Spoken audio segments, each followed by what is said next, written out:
세상에 떠도는 기묘한 괴담들. 첫 번째 이야기. 바다는 넓지만 들어갈 만한 무인도가 없다. 식수가 떨어졌다. 가도 가도 끝이 보이지 않는 망망대해가 끈적끈적한 절망감이 되어 혓바닥에 달라붙는 느낌이다. 다들 지친 기색이 역력하다. 살 수 있다며 끝까지 희망의 끈을 놓지 않던 신철민 녀석도 다 죽어가는 목소리로 물을 찾고 있다. 이젠 끝이다. 희망을 부르짖기엔 바다가 너무 넓었다. 죽고 싶지 않아. 멍하니 바다를 응시하고 있던 연희가 울음을 터뜨렸다. 이미 많이 울어서 눈화장이 번질 대로 번진 그녀의 얼굴에 또다시 눈물이 적시고 있었다. 이제 와서 울어봤자 해결되는 건 아무것도 없다. 하지만 그건 울지 않아도 마찬가지다. 가뜩이나 부족한 수분을 쓸데없이 눈물로 소비하건 혹은 눈물을 참아 스트레스를 조금 더 받거나 하는 선택의 문제는 개인의 몫이다. 누구도 무엇이 더 확실하게 좋다고 할 만한 성질은 아닌 것이다. 다만 한 가지 분명한 건 지금 그녀에게서 내 고백을 비웃음으로 일축시키던 그 한없이 도도한 모습을 찾아볼 순 없다는 것이었다. 한낮이 되자 햇볕이 한층 따가워졌다. 우린 서로 다닥다닥 붙어앉아 티셔츠를 찢어서 만든 널따란 천 쪼가리로 몸을 가렸다. 이런 햇볕을 그대로 받다간 굶어 죽기도 전에 일사병으로 먼저 가는 수가 있다.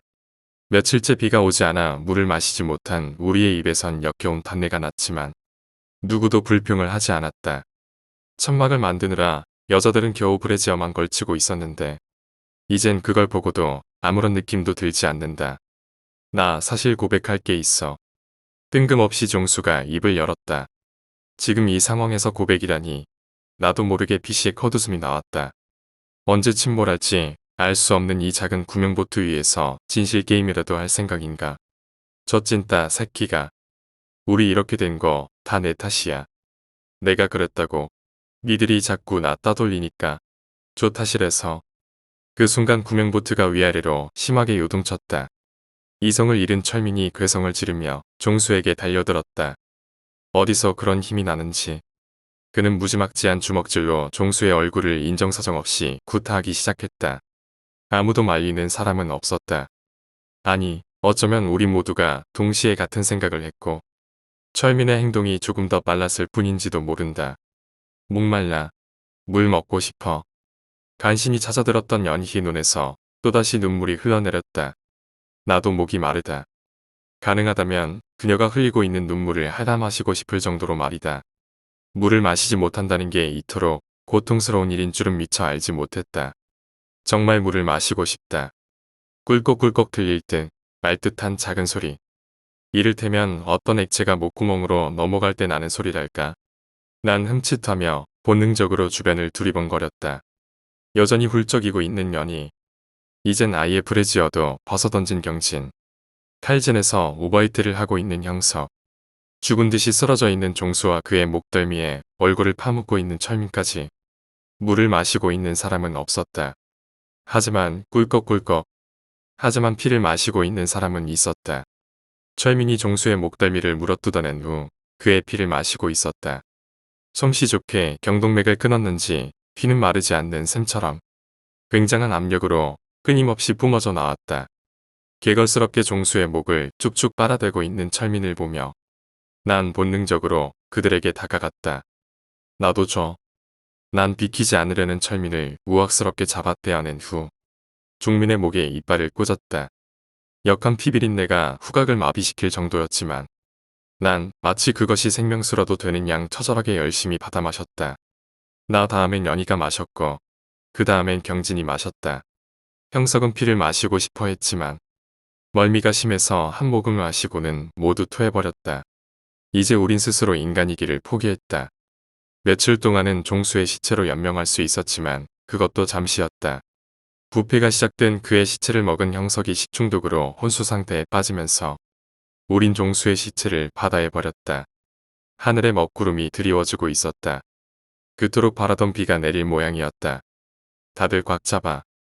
처음엔 빗물을 받아 마시며 다들 환호성을 질러댔지만 잠시 후 비바람이 점점 거세지면서 우린 뭔가 잘못됐다는 사실을 깨달았다. 잔잔하던 바다는 순식간에 미쳐 날뛰기 시작했다. 엄청난 강풍과 파도 인력 앞에서 구명보트는 더 이상 우리의 안전을 지켜주지 못했다. 철민이 악을 쓰며 외치는 소리가 힘없이 폭풍우에 묻혀버렸다. 필사적으로 구명보트에 매달리던 형석이 식중독 때문인지 파도의 매서운 채찍질을 감당하지 못하고 힘없이 시커먼 바닷속으로 삼켜졌다. 섬이다. 철민이 부르짖었다. 최악의 상황에서 만난 신약 같은 희망이었다. 희망을 본 우린 어떻게든 살아남기 위해 처절하게 버텼다. 절대 희망 따윈 맛보게 할 수 없다는 듯. 바다는 위력적인 공격을 퍼부어댔지만 우린 모두 이를 악물었다. 지옥 같은 시간이 지나갔고 영원히 지속될 것만 같던 폭풍우도 해가 질 무렵 서서히 찾아들었다. 지칠 대로 지쳐 있었음에도 불구하고 우린 한 사람씩 교대로 수영을 하며 보트를 섬 쪽으로 밀고 갔다. 살았어 살았다고. 배에서 뛰어내린 우린 거의 기다시피 하며 백사장으로 달려갔다. 귀에 젖은 흙냄새가 미치도록 반가웠다. 땅이 흔들리지 않는 것이 이리도 행복한 일이었던가. 여객선이 침몰하면서 24명이 죽었고 구명보트에서 다시 2명이 죽었다. 2번 다시 육지를 밟게 될 일은 없을 줄 알았지만 결국은 이렇게 살아남았다. 살아서 정말 다행이다. 그런데 너희들 표정이 왜 그래? 뭐야? 조심. 둔탁한 소리와 동시에 눈앞이 사정없이 흔들렸다. 애써 정신을 차리려고 했지만 다시 한번 같은 소리가 내 머리에서 울려 퍼졌다.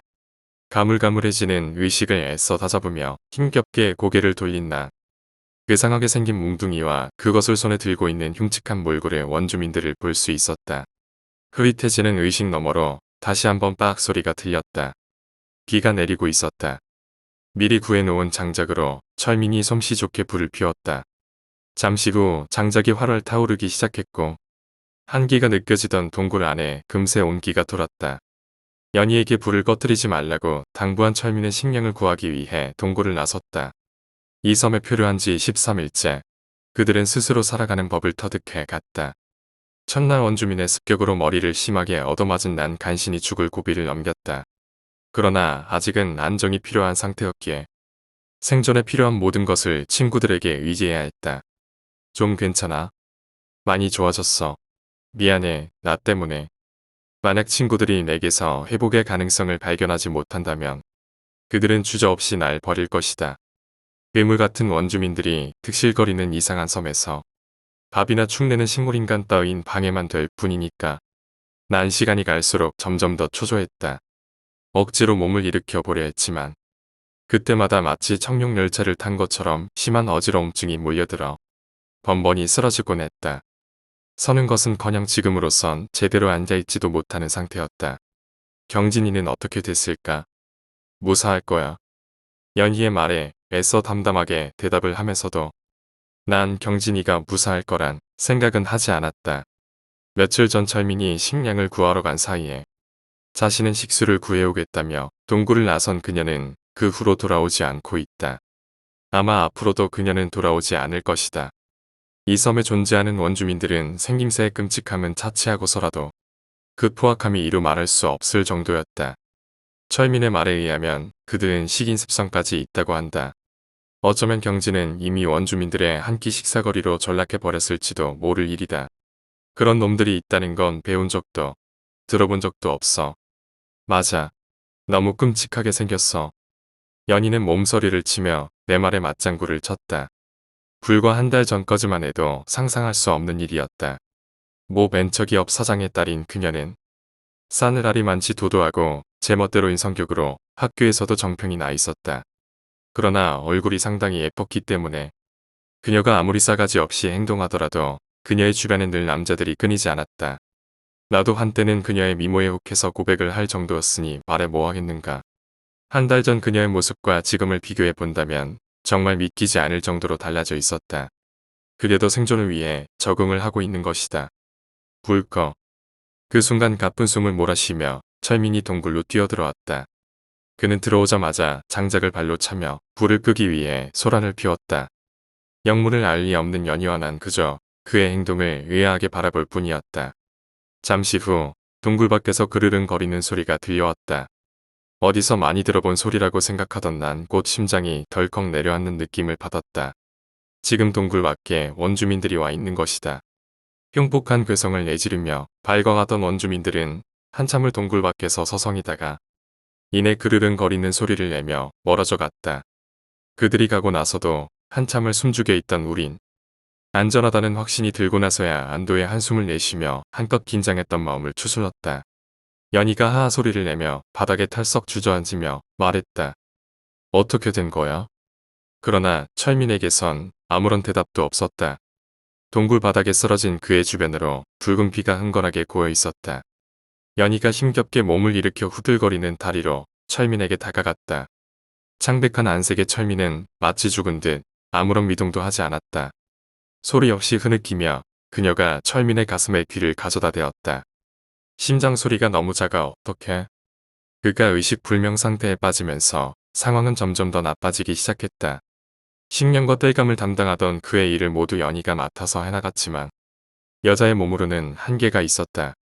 원주민들에게 들키지 않고 식량을 구해오는 것이 쉬운 일도 아니었을 뿐더러 그녀가 구해오는 음식이란 것이 고작 소량의 나무 열매나 혹은 먹을 수 없는 버섯뿐이었기에 우리는 점점 더 쇠약해져 갔다. 하지만 그 와중에도 내 몸은 점점 회복되고 있었다. 어지러움증도 이젠 많이 사라져 잠깐씩은 걸어 다닐 수도 있을 정도였다. 이대로라면 일주일 안에 원래의 기력을 회복할 수도 있을 것 같았다. 철민이 녀석도 며칠 전에 의식을 되찾아 먹여주는 음식을 삼킬 정도는 되었다.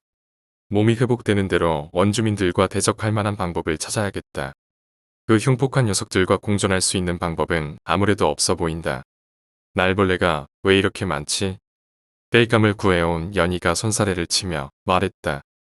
하지만 내 눈에 날벌레 따윈 보이지 않았다. 그럼에도 그녀는 연신손으로 허공을 휘저으며 귀찮다는 듯 얼굴을 찌푸리고 있었다.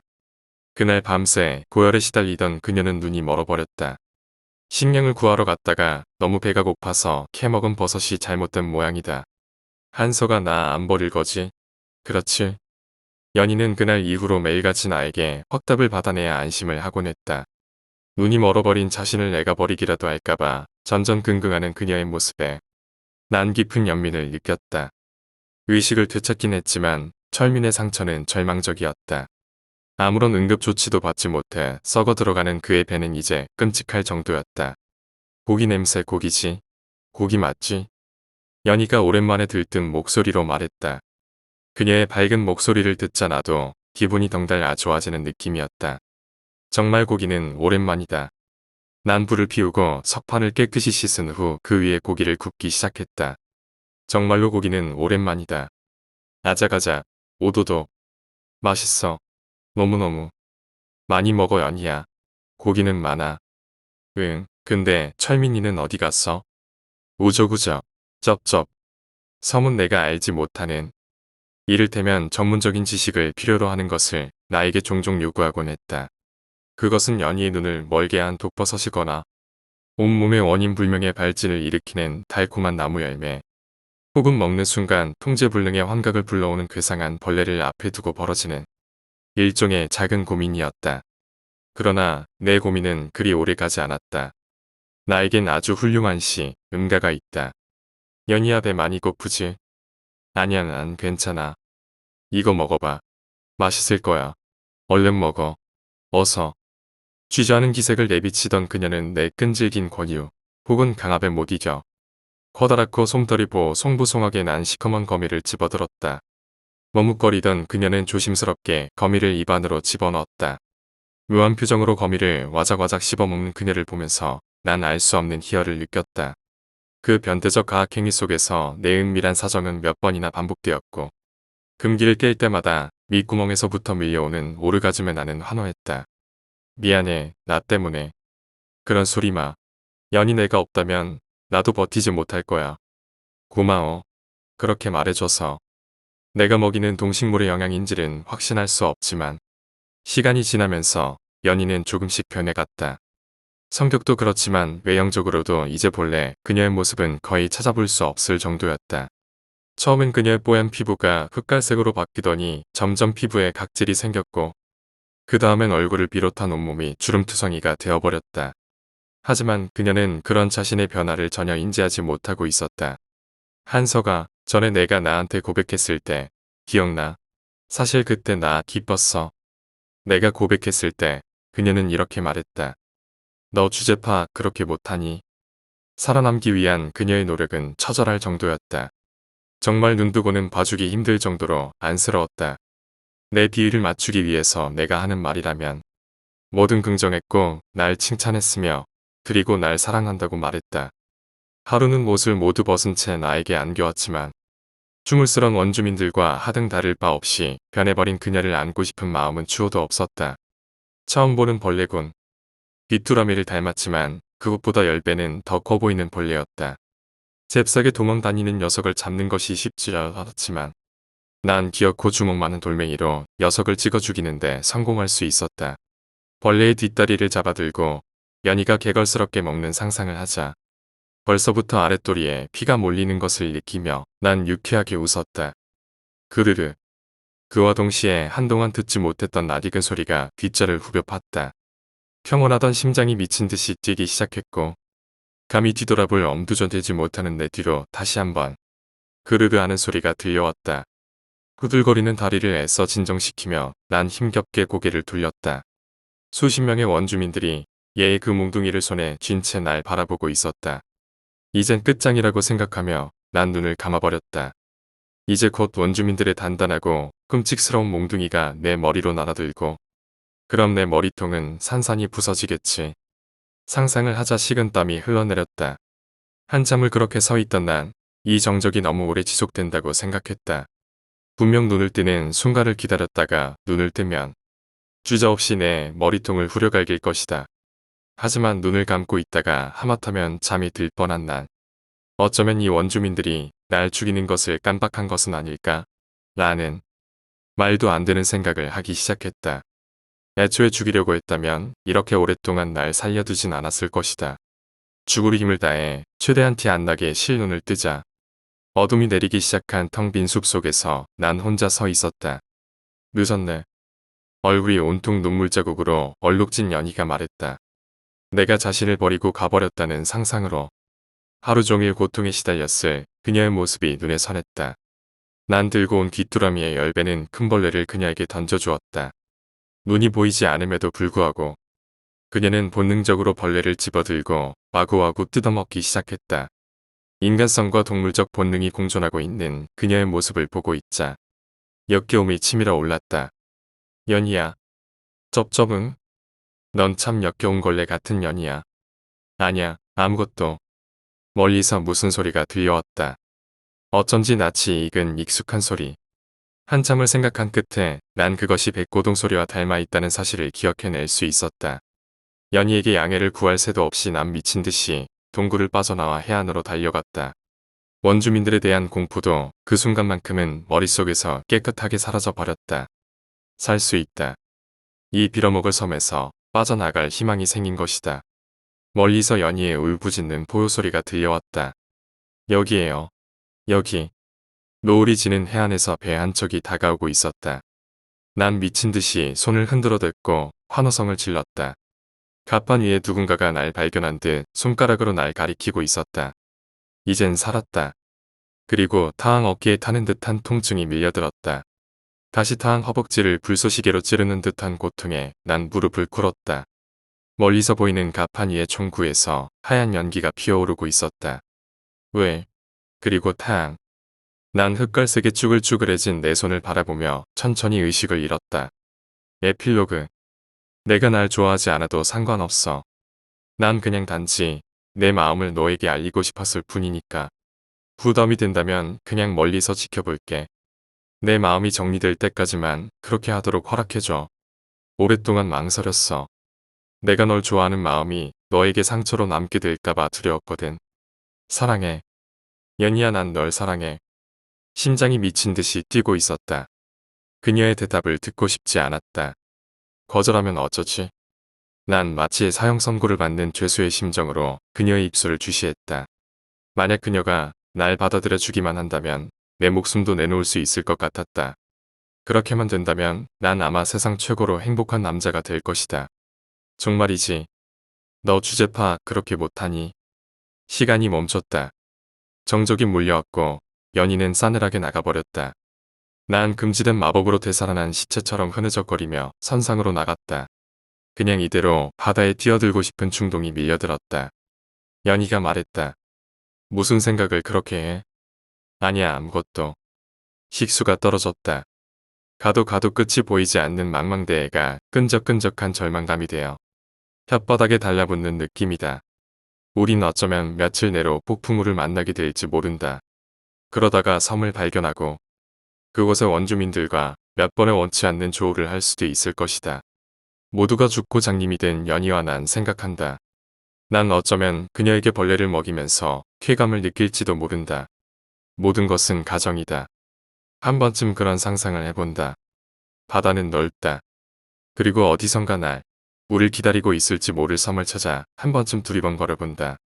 두 번째 이야기. 피아노 선생님.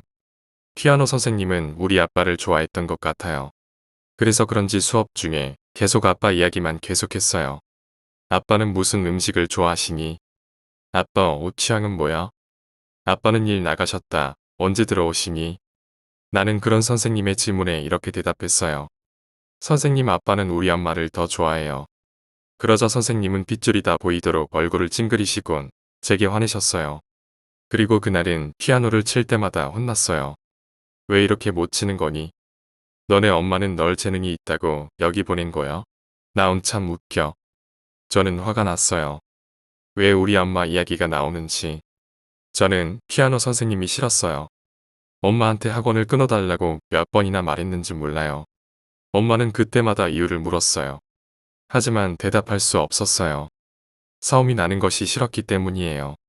피아노 선생님이 아빠를 좋아해서 저랑 엄마를 싫어한다고 말할 수 없었어요. 저는 어쩔 수 없이 학원을 다시 다녀야만 했어요. 그런데 세희야, 이거 먹으렴. 피아노 선생님이 여느 때보다 친절하게 절 대하셨어요. 예쁜 컵케이크도 주시고 제가 곡을 완주할 때마다 칭찬해 주셨어요. 매일 피아노 학원에 갈 때마다 저한테만 케이크를 주셨어요. 왠지 피아노 선생님은 많이 바뀌신 것 같아요. 거듭나신 것 같았어요. 제 불평을 하늘이 듣고 피아노 선생님을 바꿔주신 줄 알았어요. 하지만 그게 아니었어요. 저는 그것을 제가 죽을 때야 깨달았어요. 시야가 잘 보이지 않아요. 분명 밤인 것 같아요. 불이 다 꺼져 있어요. 그러나 달빛 때문에 어디에 무엇이 있는지는 보여요. 여긴 우리 집이에요. 자다가 일어난 것 같아요. 그런데 몸을 마음대로 움직일 수가 없어요. 뭐라? 저는 부엌에서 사시미 식칼을 하나 꺼내 들었어요. 이거 위험한 건데. 하지만 저는 그 칼을 다시 꽂을 수 없었어요. 제 몸을 제 마음대로 움직일 수 없었으니까요. 이게 아빠가 가끔 눌린다는 가위라는 것일까요? 이것도 꿈의 일부인 걸까요? 결과부터 말하자면 그건 꿈이 아니었어요.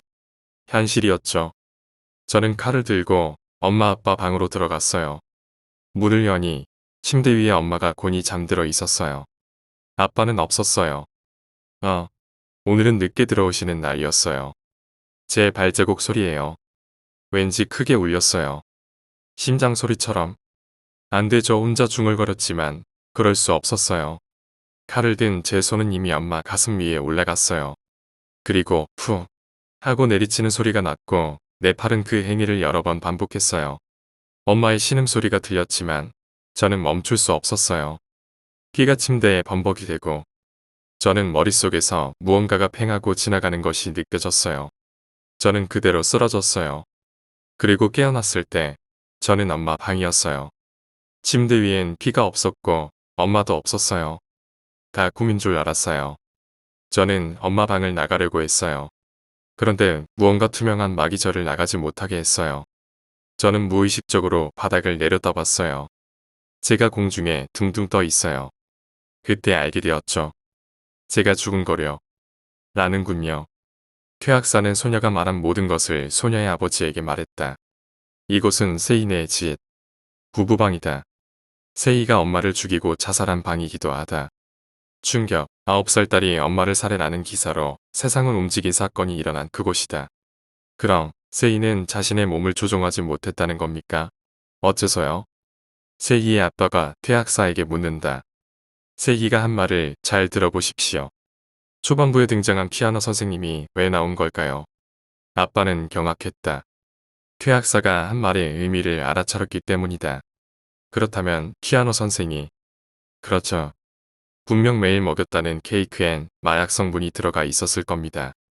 약에 취해서 세이는 부인을 죽인 뒤 중독되어 죽은 것이죠. 세이의 아빠는 그 소리를 듣고 손에 힘줄을 가득 쥐었다. 장례식이 끝나고 저보고 힘드냐고 다독여 주었어요. 그 여자. 그리고 저한테 접근해서 데이트 약속까지 잡았고요. 그럼 그게 다 당신을 얻기 위한 계획인 것이죠. 피아노 선생 손에 따님이 죽고 부인이 죽은 겁니다. 당신을 얻기 위해서. 이제 어떡하죠? 세이 아빠의 막막한 질문에 퇴학사는 미소를 짓고 이렇게 대답했다. 저는 퇴마사가 아니라 퇴학사입니다. 귀신을 퇴치하는 사람이 아니라 악을 퇴치하는 사람이죠. 이제 악을 퇴치하러 가면 됩니다. 오후 10시 어느 멀티플렉스 극장. 평소 같으면 사람이 많을 텐데 오늘따라 극장 안엔 아무도 없었다. 말없이 멍하니 카운터를 지키고 있는 직원들 뿐이다. 피아노 선생은 그런 분위기 나쁜 극장 의자에 혼자 앉아 있었다. 이유는 세이 아빠를 만나기 위해서다. 세이와 그 아이의 엄마를 죽이고 얻은 남자와 데이트를 하기 위해서였다. 피아노 선생은 으슥한 기분에 핸드폰을 열었다. 10시 11분. 약속 시간인 10시가 넘어버렸다. 왜 안 오는 거지? 피아노 선생은 영화 시간표를 보기 위해 일어났다. 그런데 시간표가 붙어있는 기둥 옆으로 소녀의 모습이 보인다. 세이다. 피아노 선생은 비명을 지르며 엎어졌다. 직원들은 그 비명에도 가만히 서 있기만 했다. 뭐야? 선생님 행복했던 저희 집을 왜 그렇게 만든 거예요? 저리 가 저리 가. 피아노 선생은 뒤로 발버둥 치면서 세이 곁에서 떨어져 갔다. 그리고 투 하는 소리가 들리며 피아노 선생이 부딪힌 것은 퇴학사의 다리였다. 도와주세요. 피아노 선생이 벌벌 떨며 퇴학사의 얼굴을 바라보고 말했다. 선이 아닌 악을 돕는다면 퇴학사라고 할 수 없어야. 퇴학사의 대답이었다. 그런 쥐도 새도 모르게 사라지세요. 퇴학사는 그런 그녀를 듣고 극장 안을 빠져나갔다. 그녀는 이제 세이에게 살해당할 것이다. 그녀가 약을 이용해 세이와 세이의 엄마를 죽인 것보다 더 잔혹하게 말이다. 퇴학사는 극장을 빠져나가 사람들이 많은 거리로 향했다. 그리고 아무것도 붙여져 있지 않은 벽에 광고지를 붙였다.